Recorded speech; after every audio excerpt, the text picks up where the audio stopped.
కూటు తయారు చేయడానికి కావాల్సిన ఐటమ్స్ ఏంటో ఇప్పుడు చూద్దాం.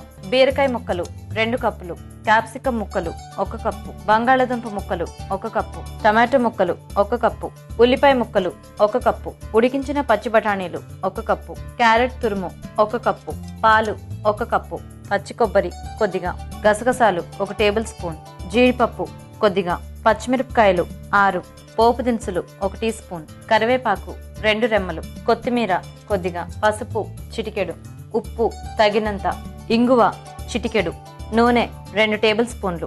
ఫస్ట్ ఆయిల్ వేయాలండి. Next vegetables. దీనికి కొద్దిగా క్యాప్సికమ్ మిక్స్ చేయాలండి. తర్వాత అట్లాగే ఆలు మిక్స్ చేయాలి. ఓకే. నెక్స్ట్ క్యారెట్ మిక్స్ చేయాలి. ఇప్పుడు మూత పెట్టాలా? కొద్దిసేపు పెట్టండి.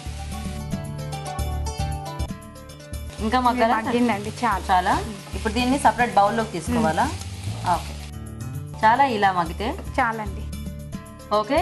కూరగాయ ముక్కలన్నీ తీసి పక్కన పెట్టేసాము. నెక్స్ట్ మళ్ళీ కొద్దిగా ఆయిల్ వేసుకొని పోపు దినుసులు కొద్దిగా వేసుకోవాలండి. ఓకే. కరివేపాకు వేయాలి. నెక్స్ట్ ఆనియన్స్ వేసేయండి. ఇప్పుడు కొద్దిగా టమాటా వేసుకోవాలి. మగ్గాలండి కాస్త మగ్గాలి. కొద్దిగా పసుపు, కొంచెం సాల్ట్ వేగిన తర్వాత కొద్దిగా పచ్చి బఠానీ, తర్వాత దీనికి ఇంతకుముందు వేయించి పెట్టుకున్న ఈ వెజిటబుల్స్ని యాడ్ చేస్తాం. ఓకే. ఇది ఏమేమి కలిపి పేస్ట్ చేశారు? పచ్చి కొబ్బరి, గసాలు, పచ్చిమిర్చి, కొద్దిగా జీడిపప్పు 4 కలిపి పేస్ట్ చేశారా? కొబ్బరి క్వాంటిటీ ఎక్కువ ఉండాలా? చాలా కొద్దిగా, అన్నీ కొంచెం కొంచెం కొద్దిగానే. ఓకే. ఓకే. ఇప్పుడు ఇది వేసుకోవాలా? అవునండి. ఓకే. ఇంట్లో కొద్దిగా పాలు కలుపుకోవాలి. పాలు కలిపి మూత పెట్టేసేయి. కాచి చల్లార్చినట్టు పాలు.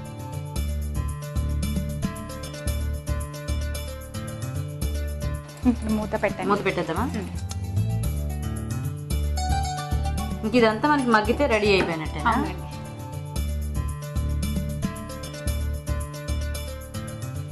అయిపోయిందండి. అయిపోయిందండి. కూర రెడీ అయింది. దించే ముందు కొద్దిగా కొత్తిమీర, ఇంగువ వేసి కలిపి ఒకసారి. ఇప్పుడు వేస్తారా? అవునండి. ఇప్పుడు వేస్తే ఇలా బాగానే ఉంటుందా? బాగుంటుంది. జాగ్రత్త. ఓకే. ఓకే.